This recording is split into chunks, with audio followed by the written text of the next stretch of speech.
अब तक हमने इस चैप्टर में दो टॉपिक्स पढ़े।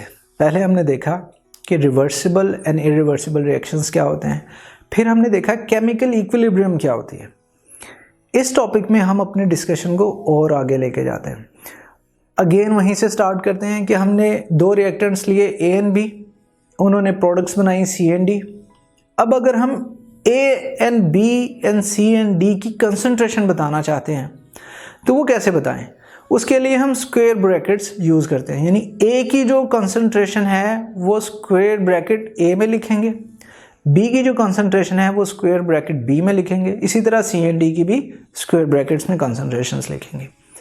हमने ये भी देखा था कि ए एंड बी जो रिएक्ट कर रहे हैं उस रिएक्शन का जो रेट है उसे हमने फॉरवर्ड रिएक्शन कहा था। आर एफ से जाहिर करेंगे, रेट ऑफ फॉरवर्ड रिएक्शन, यानी किस रेट पे ए एंड बी मिलके सी एंड डी बना रहे हैं। अब ये रेट ऑफ फॉरवर्ड रिएक्शन किस चीज पे डिपेंड करता है, ये हमने देखना है लॉ ऑफ मास एक्शन पे। यही हमारा टॉपिक है। तो सबसे पहले ये ऑब्जर्वेशन की गई कि ये जो फॉरवर्ड रेट ऑफ रिएक्शन है ये डिपेंड करता है कि हमने रिएक्टेंट की कंसंट्रेशन कितनी है हमारे पास एट एनी पॉइंट। अब इसे लिखेंगे तो ऐसे कि R F is directly proportional to concentration of reactants.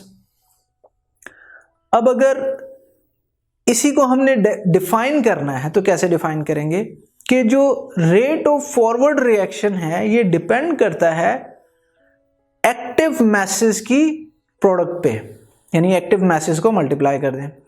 Active mass का मतलब सिर्फ मैस ही आपने याद रखना है, वो मोल्स पर डीएम क्यूब में हम लेते हैं, लेकिन फिलहाल आप समझ लीजिए कि सिर्फ मैस पे डिपेंड करती है कि कितना मैस है ए का, कितना मैस है बी का, इस पे rate of forward reaction depend करता है, डायरेक्टली प्रोपोर्शनल है। और अभी हमने ऊपर लिखा कि जो कंसंट्रेशन ऑफ रिएक्टेंट्स है हमने कैसे लिए है, square bracket A and square bracket A. तो जहां कंसंट्रेशन ऑफ रिएक्टेंट लिखा है उसकी जगह हम ए एंड बी लिख देंगे, और ये प्रोडक्ट है इन दोनों की। यही हमारा लॉ ऑफ मास एक्शन कहता है। अब अगर मैं प्रोपोर्शनैलिटी का साइन हटा दूं तो ऑब्वियसली मुझे एक प्रोपोर्शनैलिटी कांस्टेंट लगाना पड़ेगा, उसे हम के एफ लिखेंगे। ये फॉरवर्ड कांस्टेंट है, इक्विलिब्रियम कांस्टेंट है फॉर फॉरवर्ड रिएक्शन। इसी तरह अगर हम रिएक्टेंट्स की बात करें कि रिएक्टेंट्स भी तो आपस में मिलके ए एंड बी बनाते हैं, जो कि रिवर्स रिएक्शन है, उसे हम उसका जो रेट होगा वो आर एंड स्मॉल आर से लिखते हैं, reverse rate of reaction in reverse direction. वो किसके इक्वल होगा? वो होगा कंसंट्रेशन ऑफ प्रोडक्ट्स, यानी प्रोडक्ट्स आपस में किस रेट पे मिल रही है ये डिपेंड करेगा कि प्रोडक्ट्स की कंसंट्रेशन कितनी है। अगेन सी एंड डी हमने कंसंट्रेशन ली है, स्क्वायर ब्रैकेट में वो लिख देंगे, प्रोपोर्शनैलिटी खत्म करेंगे, इक्वालिटी का साइन लिखेंगे तो इक्वालिटी होगी के, उसे हम के आर लिखेंगे क्योंकि अगेन ये इक्विलिब्रियम प्रोपोर्शनैलिटी कांस्टेंट है किस स्टेप के लिए? रिवर्स स्टेप के लिए। तो हमारी जो दो इक्वेशन, दो R F and R R की वैल्यू बनी वो ये बनी, R F is equal to K R concentration of A and concentration of B.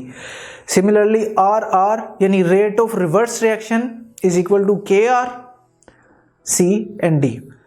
अब अगर मैं आपसे पूछूं कि केमिकल इक्विलिब्रियम की डेफिनेशन क्या है तो आप कहेंगे कि बड़ा इजी है, जिस पे rate of forward reaction is equal to rate of reverse reaction, यानी R F is equal to R R. अभी आपने वैल्यूज देखी कि R F was equal to K F into A and B, अभी हमने देखा। इसी तरह आर आर की वैल्यू भी जो है वो हम देख सकते हैं, वही हम इक्वल कर देंगे। अब यहां से अगर मैं के एफ को डिवाइड कर दूं के आर से दूसरी तरफ ले जाके, और इसी तरह ए एंड बी को इधर से ले जाके सी एंड डी से डिवाइड कर दूं, तो ये जो के एफ एंड के आर की रेशो है ये खास मीनिंग रखती है। हम इसे ऐसे भी लिख सकते हैं, या हम इसे सी एंड डी की concentration divided by A and B की कंसंट्रेशन के इक्वल भी लिख सकते हैं। अभी हमें ऊपर दिखाई भी दे रहा है। ये जो के सी है इसे हम कहते हैं equilibrium constant of the reaction. And इस पूरे चैप्टर में हम के सी को बार बार यूज करेंगे इस, और वो अब से आपसे मैं पूछूं वो किसके इक्वल होता है तो आप कहेंगे वो दो चीज़ों के इक्वल होता है, दोनों चीज़ों के इक्वल होता है, प्रोडक्ट्स की कॉन्सेंट्रेशन डिवाइड बाय रिएक्टेंट्स की कॉन्सेंट्रेशन, या rate constant of for forward step divided by rate constant for reverse step यानी KF ओवर KR। अब बुक में जो एग्जांपल दी हुई है उसको लिखते हैं हम। हमने रिएक्शंस को किस तरह लिखा कि A एंड B ने आपस में रिएक्ट किया, C एंड D बनाए। इस इक्वेशन में एक थोड़ी सी इंप्रूवमेंट की गुंजाइश है। अगर मैं एक जनरल रिएक्शन लिखूं जो बुक में भी दिया गया तो वो क्या है कि सोडियम रिएक्ट करता है वाटर से और बनता है सोडियम हाइड्रोक्साइड एंड हाइड्रोजन। लेकिन सोडियम के मैंने कितने मोल लिए हैं? 2 मोल लिए हैं। लेकिन अगर आप मेरी ऊपर वाली इक्वेशन में देखें मैंने A के साथ कुछ मल्टीप्लाई नहीं किया, तो इसका मतलब मैं ये एज्यूम कर रहा हूं कि इसमें हमेशा 1 मोल होगा या 1 मॉलिक्यूल होगा रिएक्शन में। तो ऐसे नहीं होता, मॉलिक्यूल्स एक भी हो सकते हैं, एक से ज़्यादा भी हो सकते हैं। तो जैसे अगर आप इन दोनों इक्वेशन को कंपेयर करें तो अब A के साथ क्या मल्टीप्लाई हुआ है? 2, यानी सोडियम के साथ 2। B के साथ क्या मल्टीप्लाई हुआ है? यानी वाटर के साथ 2, तो 2A 2B। इसी तरह सोडियम हाइड्रोक्साइड के साथ क्या मल्टीप्लाई हुआ है? 2, यानी हमारे पास 2 मॉलिक्यूल्स हैं सोडियम हाइड्रोक्साइड के, तो 2C। NH2 जो है वो 1D है, तो वो हम D के तौर पे ही लिख सकते हैं। तो इसका मतलब है कि अगर मैंने इक्वेशन लिखनी है तो वो A के साथ एक स्मॉल a भी लिखेंगे, और स्मॉल a किस चीज़ को बता रहा है हमें कि इसके कितने मॉलिक्यूल्स रिएक्शन में यूज़ हो रहे हैं। तो स्मॉल a कैपिटल A, इसी तरह स्मॉल b कैपिटल B। जो स्मॉल b है वो कोफिशिएंट है, यानी नंबर है जो मल्टीप्लाई हो रहा है b के साथ। इसी तरह स्मॉल c के साथ जो मल्टीप्लाई हो रहा है, स्मॉल d जो कैपिटल D के साथ मल्टीप्लाई हो रहा है। और इसकी आप ये एग्जांपल देख सकते हैं। तो जनरल A B रिएक्ट करके C D बना रहे हैं, एक जनरल इक्वेशन है। इसको मजीद इंप्रूवमेंट करेंगे कि इसके साथ नंबर ऑफ मॉलिक्यूल्स भी लिख लें A B C and D की फॉर्म में। तो जब हमने लिया था ये वाली इक्वेशन तो हमने KC को लिखा था C D over A B, और जब हम इक्वेशन लेंगे ये वाली जिसमें हमने कोफिशिएंट मल्टीप्लाई किए हैं तो हमारी KC की वैल्यू बन जाएगी C की पावर C, यानी C की पावर जो भी हमने नंबर ऑफ मॉलिक्यूल्स लिए हैं C के। एंड इसी तरह जो D के पावर बन जाएगी वो D के कितने मॉलिक्यूल्स लिए हैं। इसी तरह A की पावर क्या बन जाएगी? A के जितने मॉलिक्यूल लिए हैं। B की क्या पावर बन जाएगी? जितने मॉलिक्यूल हमने हमारी बैलेंस्ड केमिकल इक्वेशन में B के लिए हैं। अब हम एक प्रैक्टिकल एग्जांपल देखते हैं कि कैसे हम KC यानी इक्विलिब्रियम कांस्टेंट कैसे कैलकुलेट करते हैं या कैसे देखते हैं, और इसके यूनिट्स क्या होंगे। अब इक्वेशन ये दी गई है CH3COOH, इसी तरह C2H5OH।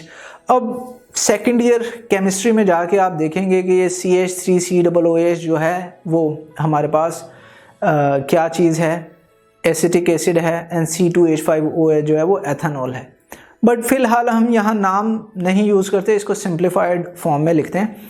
CH3COOH प्लस C2H5OH, और इक्वेशन पूरी लिख के हम इसे कंपेयर करते हैं अपनी स्टैंडर्ड इक्वेशन से, यानी A plus B C and D। तो इसमें आप देख सकते हैं कि A B C and D सबके जो नंबर ऑफ मॉलिक्यूल हैं वो 1 है, क्योंकि उसके इनमें से किसी के साथ कोई नंबर और मल्टीप्लाई नहीं हुआ। तो मैं KC कैलकुलेट कैसे करता हूँ? ऊपर लिखूंगा प्रोडक्ट्स, तो हमारे पास CH3COOC2H5 की कॉन्सेंट्रेशन, इसी तरह H2O की कॉन्सेंट्रेशन, यानी स्क्वायर ब्रैकेट्स, डिवाइड कर दूंगा किससे? रिएक्टेंट्स की कॉन्सेंट्रेशन से।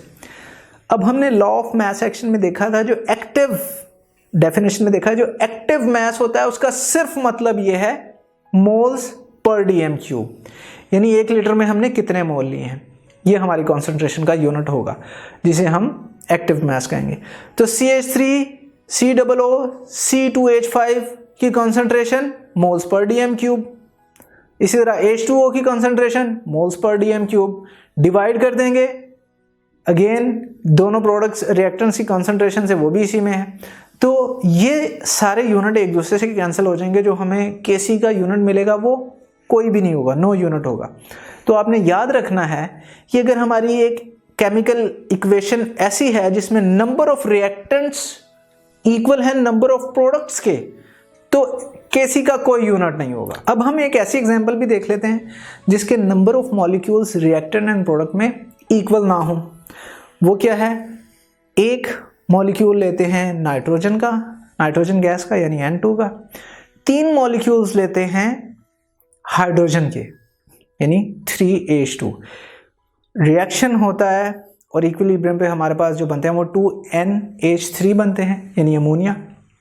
इसे हम अपनी स्टैंडर्ड इक्वेशन से अगर कंपेयर करें तो इसमें D है ही नहीं। D क्यों नहीं है? क्योंकि हमारे पास एक ही प्रोडक्ट बन रही है, उसे हम C कह देते हैं, दूसरी कोई प्रोडक्ट है नहीं इसलिए D लिखेंगे नहीं।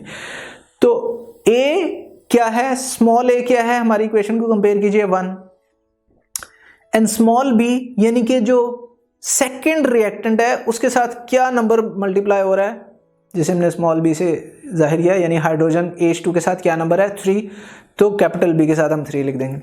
इसी तरह जो एक ही प्रोडक्ट हमारी बन रही है अमोनिया, उसके साथ जो नंबर लिखा हुआ है वो स्मॉल c से जाहिर करते हैं और वो हमारे पास हमारी इक्वेशन के केस में 2 है। तो हम Kc का मतलब होता है प्रोडक्ट्स की कॉन्सेंट्रेशन और पावर, जो भी नंबर ऑफ मोल्स या मॉलिक्यूल लिए हो। हमारे केस में NH3 के साथ 2 है, तो यहाँ पे जो ब्रैकेट की पावर है वो 2 कर देंगे NH3 की। डिवाइड करते हैं रिएक्टेंट्स की कॉन्सेंट्रेशन से, N2 के साथ 1 लिखा हुआ है तो इसलिए N2 की ब्रैकेट के ऊपर पावर भी 1 है और वहाँ 1 हम लिखते नहीं है। H2 के साथ 3 लिखा हुआ है, इसीलिए H3 की कॉन्सेंट्रेशन के ऊपर जो पावर है वो हम क्या लिखेंगे 3। अब हमने देखा कि लॉ ऑफ मास एक्शन में जो मैसेज हैं वो मोल्स पर डीएम क्यूब में हम लेते हैं, तो जहाँ NH3 लिखा है वहाँ मोल्स पर डीएम क्यूब लिख देते हैं। इसी तरह N2 जहाँ लिखा है वहाँ भी मोल पर डीएम क्यूब लिख देते हैं, H2 जहाँ लिखा है वहाँ भी मोल्स पर डीएम क्यूब लिखते हैं। अब हमारे पास ऊपर जो है मोल पर डीएम क्यूब की पावर 2 है और डिनोमिनेटर में नीचे 1 मोल डीएम क्यूब है, मोल पर डीएम क्यूब है और उसके साथ 3 मोल्स पर डीएम क्यूब है। अगर मैं नीचे वाली को मजीद सिंप्लीफाई कर लूँ तो वो 4 हो जाएगा 3, क्योंकि बेसिस हमारी सेम है तो पावर्स ऐड हो जाती हैं, 3 + 1 4। अब अगर ये जो 4 वाला पार्ट है मैं ऊपर ले जाऊं तो हमारे पास ऊपर ऑलरेडी 2 है, नीचे से आया 4 जो कि -4 हो गया, 2 - 4 आंसर आएगा -2। तो इसका मतलब जब मैं ये ब्रैकेट ओपन करूंगा तो मोल्स की पावर बन जाएगी -2 यानी मोल्स -2। डीएम क्यूब जो है डीएम पर क्यूब हमारे पास आ यानी डीएम -3, इसे जब मैं मल्टीप्लाई करूंगा -2 से तो आंसर आएगा 6। तो जो हमारे यूनिट बन गए वो अब कैंसिल नहीं हुए क्योंकि number of molecules reactant and product के इक्वल नहीं थे। तो इस तरीके से हमारा Kc की डिपेंड करता है यूनिट कि हमारे नंबर ऑफ मॉलिक्यूल्स या मोल्स क्या हैं हमारी केमिकल इक्वेशन में। अगर इसी बात को मैं लिख दूं ऑब्जर्वेशन की फॉर्म में तो वो ये बनेगी, if the reaction has equal number of moles of the reactants and product side then equilibrium constant will have no unit. When the number of moles is unequal then it has units related to the concentration, जो भी हमने concentration ली है, या अगर gas है तो उस case में हम प्रेशर के तौर पे भी ले सकते हैं और देख सकते हैं। तो ये था हमारा topic law of mass action. अगर आप ये लेक्चर कंप्लीट देखना चाहते हैं और उसके साथ साथ हजारों MCQs और उनकी एक्सप्लेनेशन चाहते हैं तो अभी कृपया गूगल प्ले स्टोर पे जाइए और डाउनलोड कीजिए ऐप हिप्पो ई-लर्निंग प्रोग्राम। खुद भी इसे इस्तेमाल करें और इसके साथ साथ अपने फ्रेंड्स और अपने क्लास फेलो को भी अनुशंसा करें। And don't forget to like this video and subscribe to our channel. धन्यवाद।